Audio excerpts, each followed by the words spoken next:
Nadia moves into her new apartment, pays first month, last month, and a security deposit. $1,600 total. She's excited, doesn't think twice about the deposit, it's just part of moving in. 2 years later, she moves out, cleans everything, and gets back $300. $1,300 gone to cleaning fees and wear beyond normal. Charges she has no way to actually dispute, because she never took a single photo the day she moved in. Here's the number that should stop you mid-scroll.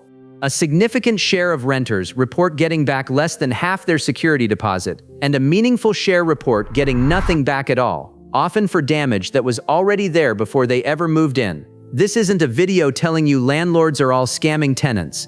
Some deductions are completely legitimate. It's a video about a specific information gap that makes it almost impossible to contest a deduction, and the 5-minute habit that closes it completely. Let me show you exactly how it works. My name is Alex, and today on Wealth Adjacent, we're taking apart the deposit that quietly disappears more often than it comes back. Quick disclaimer, not financial advice, just how deposit disputes actually play out, and this varies by location. Let's meet Nadia. Careful, clean, genuinely took good care of the place, never had a complaint from a neighbor or a late payment the entire time she lived there. The problem wasn't how she lived there, it's that she has zero evidence of what the apartment looked like before she did. Here's the actual mechanism. When you move out, the landlord controls the entire process, the inspection, the list of damages, the amount deducted, and the specific dollar figure attached to each item. Unless you have your own documentation of the original condition, it becomes your word against theirs, and theirs comes with an itemized invoice that looks official regardless of how accurate it actually is. Here's the part that should make you sit up. Normal wear and tear is supposed to be non-deductible almost everywhere. Worn carpet from years of walking, small nail holes, minor scuffing, none of that is technically damage. But the phrase is vague enough in practice that a scuffed wall or a worn carpet can get billed as damage instead. And without move-in photos, there's no way to prove it was already there before you moved a single box in. This shows up hardest, specifically because the deposit gets paid once, up front, during the busiest, most distracted week of moving. Boxes everywhere, utilities to set up, an entire life being relocated, and then not thought about again for months or years, until it becomes a bill instead of a refund, arriving as a surprise at the exact moment you have the least energy left to fight it.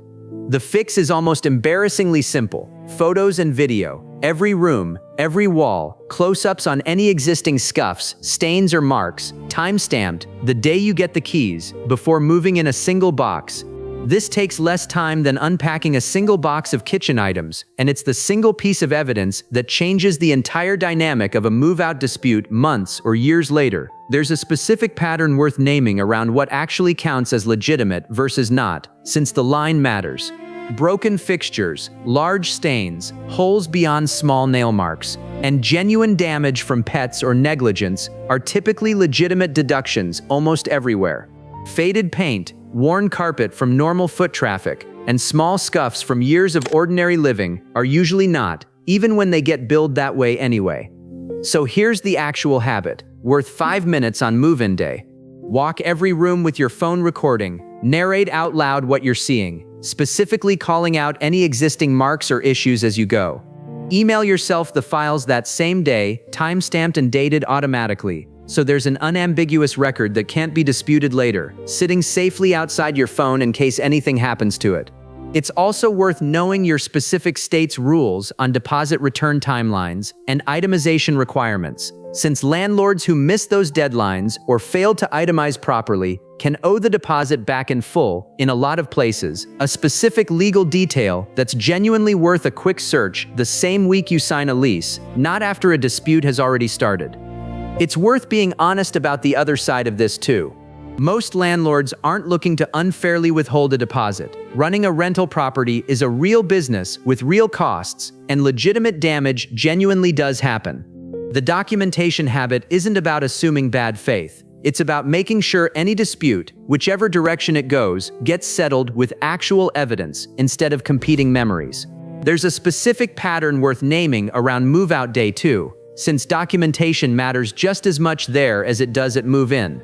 Taking the exact same kind of video walkthrough on the day you hand back the keys creates a matching bookend, proof of the condition you left the place in, independent of whatever gets written on the landlord's inspection form days or weeks later. Without that second set of documentation, even a perfect move-in record only tells half the story. There's also a specific pattern worth naming around cleaning versus damage, since the two frequently get billed together as if they're the same category.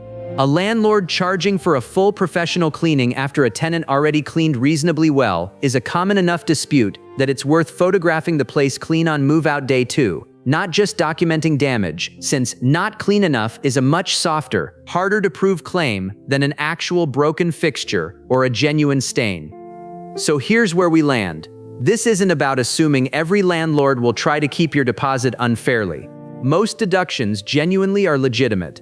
Nadia started documenting every new place the same day she gets keys now, and at her next move-out, disputed 2 charges directly using her own photos, got both reversed within a week. The point was never that deposits are a scam. It's that the entire process runs on documentation, and only one side of the relationship is guaranteed to have any. Document the day you move in, not the day you move out. If this helped, hit like, subscribe, and tell me in the comments how much of your deposit did you actually get back last time. I'll see you in the next one.